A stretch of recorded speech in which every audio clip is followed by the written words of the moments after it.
Cheers, friends. This is Owning Her Seat, a podcast highlighting women who are breaking through glass ceilings in entrepreneurship, culinary, and the restaurant industry.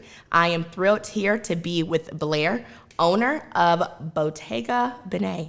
Thank you for joining me today, Blaire. Hi, thanks for having me. Okay, so Blaire, for those who do not know who you are, introduce yourself. Yes, I'm Blaire Dorin, owner and founder of Bottega Bene, which is a deli, and also that's an Italian name, so by default, we're an Italian deli. Bottega means shop, and Bene means well in Italian, and we specialize in spreads. So commonly referred to charcuterie, but that's a French word, and we're Italian, so it's antipasti in our world. But yeah, we specialize in spreads, and we do espresso drinks, and just have fun in there. Which I love. I stopped by there, and it's amazing. And so how did you get into the cheese business? Like, what's your background? Like, I love cheese, but I would never think to, like, make these beautiful platters. Shameless plug. Yeah. I mean, what is the saying? It's like, I didn't choose the cheese life. The cheese life chose me. I mean, not to be extra cheesy, but seriously, I love cheese. I've always loved cheese. Yeah. I think a lot of people do. And really just snacking in general is kind of like a way of life, you know? For sure. Some people like to graze and eat that way. I'm definitely one of them. But this really started to materialize during COVID. I was at home. Yeah. I was at home. It was March, you know, when everything kind of shut down. Happened. Yeah. And my fiance and I had just visited my grandparents in Florida. My grandmother is a first-generation American. So while we were there, we were chatting about how some of our relatives had gotten dual citizenship. And when I was stuck at home with, you know, not much to do, which was fortunate for me, and I know that is coming from a place of privilege with that, but I figured let's do something while I'm here. And I started working on all the paperwork, and it's a process to file for dual citizenship. Really? Like, yeah.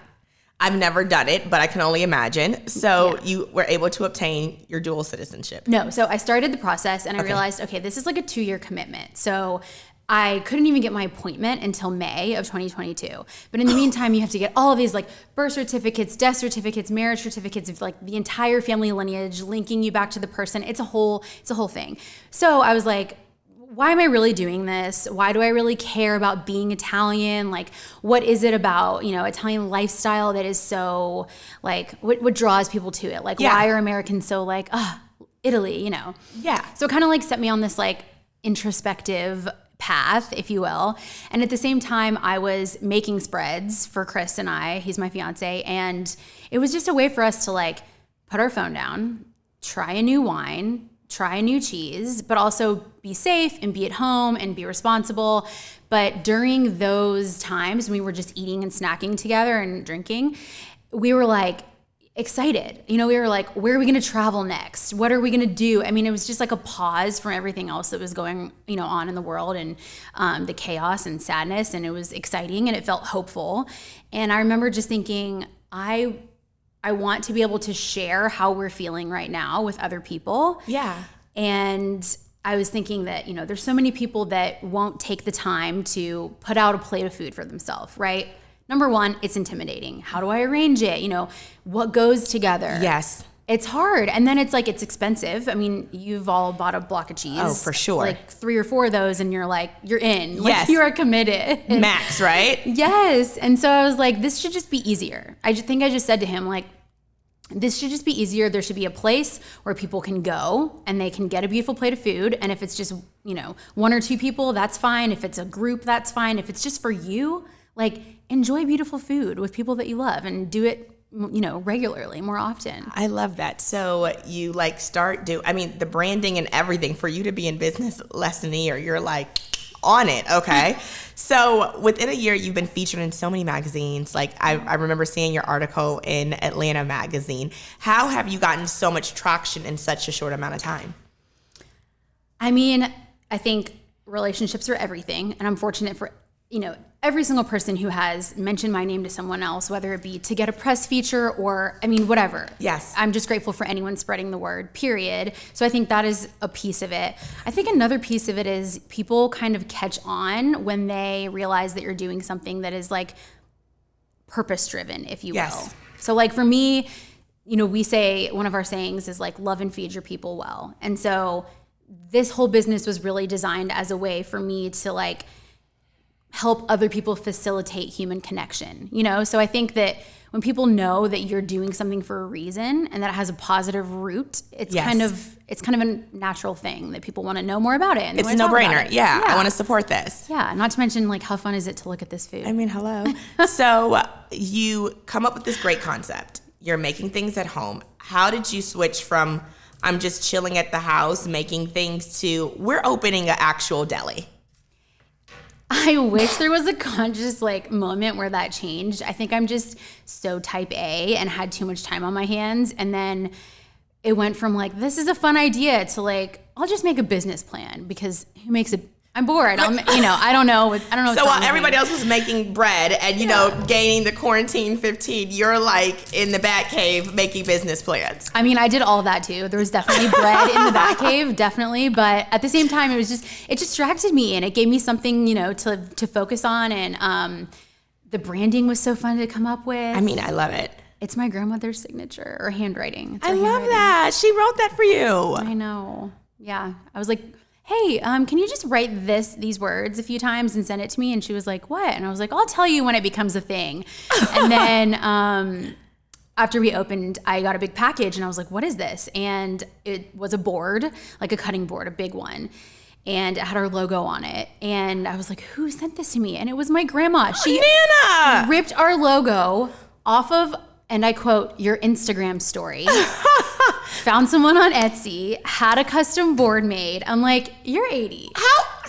Grandma is self-sufficient, okay? She's amazing. She's not the average grandma. She's not. I showed her a picture. I just bought my wedding dress and I showed her a picture and it's vintage. And within an hour, she had found like, I think the same dress traced back to like 2018, like on another vintage site. Like she's a detective. She's on it. She's better at the internet than me. It's wild. Yeah. I love it. Okay, so you opened your business. How did that go? Like, I know, what were you feeling? Because we were just coming out of COVID. What was that like, just saying, you know what, we're just going to go for it, and then whatever happens, happens? Yeah, so I just started to go for it, and in the business plan, it was kind of like brick and mortar or just digital. And there are some really great, companies and individuals doing this type of service digitally. And zero shade on that. Like right. I just knew I really wanted a brick and mortar business because I wanted that community. Like I think this whole concept is centered around community and each other and connection, and I wanted that face to face. I'd also worked remotely for a few years leading up to this, and I just really was looking for, that one-on-one FaceTime with people. But I was living in Richmond, Virginia when this all happened. Chris was in law school, and it was kind of like, where are we going to live? Like, where are you going to take the bar? It was a whole thing. And then once we decided it's going to be Atlanta, I just started looking on like LoopNet, and I got in touch with a realtor, and I just started looking at different places and kind of had my like heart set on a location, and it just wasn't working out. And then I found where I am now, and it was like, you know what, just sign it. Sign it. Yeah, just go. And then from there, it was like, okay, wait, this is like, I'm going to have to start paying rent. So this needs to happen. ASAP. So like open the accounts with distributors, like put the menu together. I mean, it was, it just happened quick. It was fun. I love it. Okay, so what is like when you go into business, you automatically think like, I got this in the bag. What is something that you thought was going to be easy that was very difficult that you were like, wait, what? Oh my gosh. Well, we did the whole renovation ourselves. Like who? Like me and my dad. And when people say that, I'm like, how do you guys just say, you know what, we're knocking down walls and laying tile? Like, I just was not I was not blessed with like I'm not Tim the Toolman Taylor. Like You're not diving in. You're not like sign me up. Where's my tool belt? Like I get anxious going into floor and decor. Like with there's too many tiles. Like I love it, but it's like overwhelming. Like I did my entire renovation with like the decor myself, and I was like shaking. It was just like a lot of Pinterest and a lot of prayers. It came out great, but like I'm just picking out things. I'm not knocking down walls or anything. So like. I think that's your next blog. I don't think Pinterest so. and prayers. I'm dying. Coming to a book. Oh my God. I mean, my dad has always been super handy. He built like the homes I grew up in. I mean, so I grew up around it. So I had that advantage of like, there really is a way you can do this yourself. Yes. Like I remember some friends had a little toiletry that fell in a toilet once. And they were like about to call a plumber and have like a $2,000 fix. And I was like, whoa. No, we're going to pick the toilet up. We're going to get it out. Like I saved them like $2,000. I mean, and it was fun. And we had like, it was silly. We like drank beers and picked up their toilet. I mean, it was fine. Literally, I probably would have got overcharged. They probably would have done it wrong, would have damaged my, like, that's just like, are you kidding me? Listen, next time something happens in your house, call me before you call a professional. Like, you're hired. Like, let's.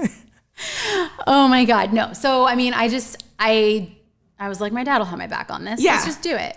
Little did I know it was like filling in like gaps of concrete and like grinding it and like I'm in there like sealing it. And a good friend of mine from California, she's like a food and beverage genius. However, she came to help me.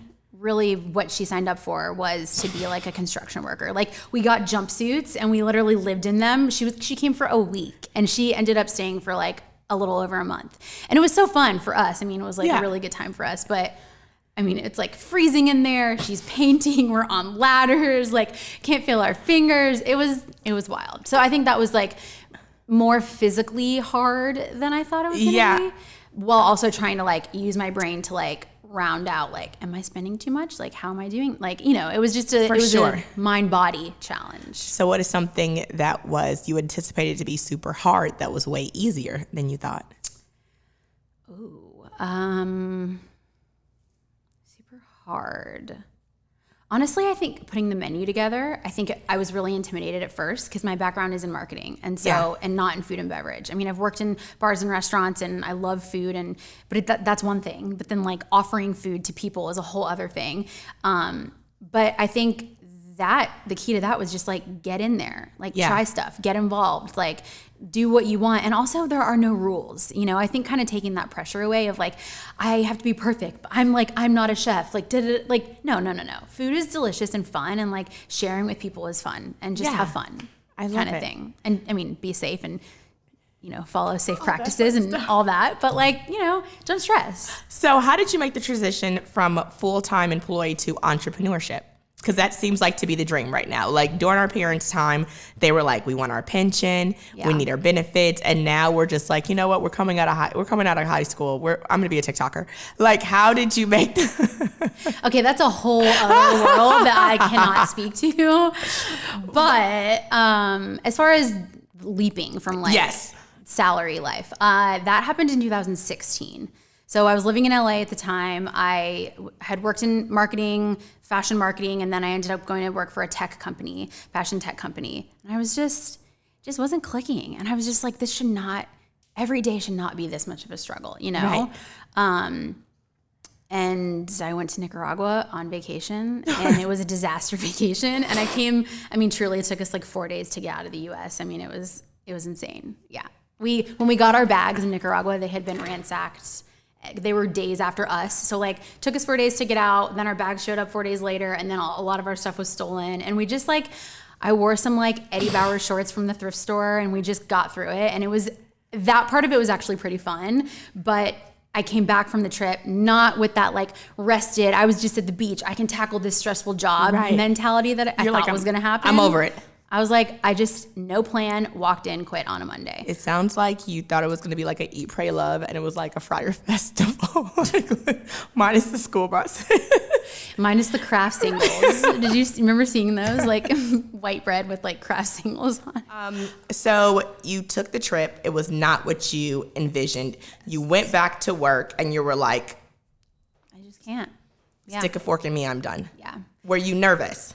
I wasn't. I'm one of those people that maybe it takes me a minute to like know for sure and make up my mind. But once I round that corner, like there's no going back. Once I know something, that's it. Like I got to do it. For sure. So, I mean, it was a nice situation because I stayed on that job for like, I don't know. They kind of like kept me. They didn't want me to leave. So they were like, if you stay, we'll help you. Like, we'll give you this bonus or that, whatever. Yeah. So that lasted a few months. And then finally I was just like, the time has come. And I didn't really have a plan for what that was. And I'm not suggesting this. Like, this is not the part of the podcast that we're telling you to go into work tomorrow. We're not telling you to take a trip and quit a job. No. Okay, that's not what we're saying. No. But this is her story. Okay. You know, I lived it. So it's real. But I don't know. I just, something said, you know, you've built this network. You've lived in this city for a while. Things are going to come up. And they did. And was it stressful? Definitely. Was it like insecure? Totally. But I just found myself doing a lot more creative work. And so the jobs that I started taking on were more creative strategy, content creation, and then eventually interior design. So through those, you know, previously mentioned things, content and all of that, I had connected with a friend who was doing interior design work and she needed a project manager. Right. So kind of tapping into the like dad construction skill days, you know, I started, you know, helping her with that. And I went to UCLA, took a few classes. Then people were like, oh, you're in design now. Like, will you do this project or that? And I would be like, sure. So that portfolio just sort of started growing. And then from there, you know, it was really fun. And one of those clients actually decided to start a beverage company. So while I was doing their house, designing their house, they hired me to be the director of marketing. You're not about to be a one-trick pony out here. Okay. It's been a journey. Like this makes no sense, but here we are. So what are 5 things you would tell someone before they're jumping into entrepreneurship from your perspective? So I think probably starting with just a question, which is, why do you want to be an entrepreneur? Like, what is it that you feel, like, why do you feel called to that path? Because I don't think it's for everyone. And I think that it definitely has ups and downs. And there are like stressors that don't come with other work when you're an entrepreneur. Yeah. But if you do the work and you like sit through those feelings and you decide that it is something that you want, I mean, 5 steps, I don't know. I think once you identify that clear path of why do you want to be an entrepreneur, then it's time to kind of start just detailing what works for you, what inspires you. Like if you're, you know, on Pinterest and you see something, like save it, make a note of it, write it down. Just write down everything that's like, yes. You know, when you look at it, you feel yes. When you have a conversation, what was good about it? Like start writing all those things. And then I think just continue to work through that. And you're going to find the thing that you start that way, as opposed to just being like, I want to be my own boss and I'm going to do X, Y, or Z. And maybe that works for other people. But for me, it was more of a progression of kind of like what makes me feel good in life and how do I make money doing that sort of thing. For sure. You know? Okay, so we're going to get into this. I'm going to open it. Okay. Dig in. This is the antipasta. Yes. I'm trying to make this as Vanna White as possible. So we're going to go around. Okay, so walk us through. What are we eating? We are eating 2 different types of salami. Okay. We have a calabrese salami and a Genoa salami. So Genoa, super approachable, garlic, pepper, you know, very everyday salami. Love it. Delicious. The calabrese is going to be bright, is really the only word that I can use to describe it. It's not spicy, but it has more of a flavor, like more of a kick. And then we have a smoked Gouda. We have, this is a Thomasville Tom, which... Love Thomas. They get it right every time. So good. It's so good. Pickled onion, and then a grainy mustard and Castelvetrano olives. So good. Pit in. Don't break your tooth when you bite. Just know it's in there. I love them because they're like, I call them the gateway olive. Yeah. Okay. Do you ever wait, you don't like olives, do you? Yeah. Oh, I remember this about you. No, I do not like olives. There's not many things I don't like. Olives, absolutely not. Do not like, if you tie me up and try and like feed me olive, that's like literally throwing spiders at me. I hate olives. I do. I've never liked them. Like you want to, like a lot of people are scared of like spiders. Throw olive at me. So there's no way you're trying this. No, I mean no. Oh my God! When I made this, I forgot. Yeah, I'm not an olive girl. It's okay. Well, I mean, I say these are the gateway olive because they're really buttery. They're not really salty. Fine, it's not gonna happen. It's not gonna happen for you. I accept that. You know, I've tried. I've really given. I believe you. I've given olives a chance. I swear I have. I've tried them with the blue cheese in them. I've tried them prepared. I've met their cousins, their mothers. They're just not. They're not part of my journey. They're not a part of my journey. That's sorry, good. olives. So we're just gonna put them on your like. You can pass them to me. Yeah, there you go. I'll just eat them like basically all at once because they live on olives. Okay, so then we have this delicious cracker. Yes, so that is an everything sourdough. Oh, cracker. I love that. Made by Georgia Sourdough. You've seen that branding around. Of course, yeah. It's like the craft paper, and it's like a little everything bagel just on a cracker. It's so good. And then the sourdough, salted sourdough flatbread is the other cracker. It's so good. So, what is the future of this company? You know, I don't know. I have some goals for it that I would like. I'd like to start selling wine soon. I feel like I could totally see that. It makes sense. I mean, you were in there. We had a great time. Like with the wine guy. Yes, Voss is amazing. I would like to start selling wine. I don't know. I just want people to enjoy the food and share it with other people. You want it to be like the neighborhood Cheers. You want to go where everybody knows your name. Yes. Like I just want, and I have some regulars already, which is like makes me super happy. Oh my God. Someone is going to rent, I call it the Shed, that event space, right there. Love it. They're going to have their wedding in there in October. I know. And I've already had like my dad's surprise 60th. I've had baby showers for friends I've known since middle school. People have had bridal luncheons in there. And it's just, for me, watching people have moments like in that space, or just knowing that they're picking up this food to like have their first post-COVID party with each other, or like I just love knowing that people are like living and making memories over this food. It makes me so happy. I love that. Yeah, I can't wait because I can't wait to throw my parties there. Oh, we're gonna have a great party there. We're gonna have a great party. Wow, the parties there. Well, Blaire, thank you so much for joining me this afternoon. Yes. How can everyone follow you and keep in touch with you? At Bottega Bene is our handle on Instagram, and that's probably the best way.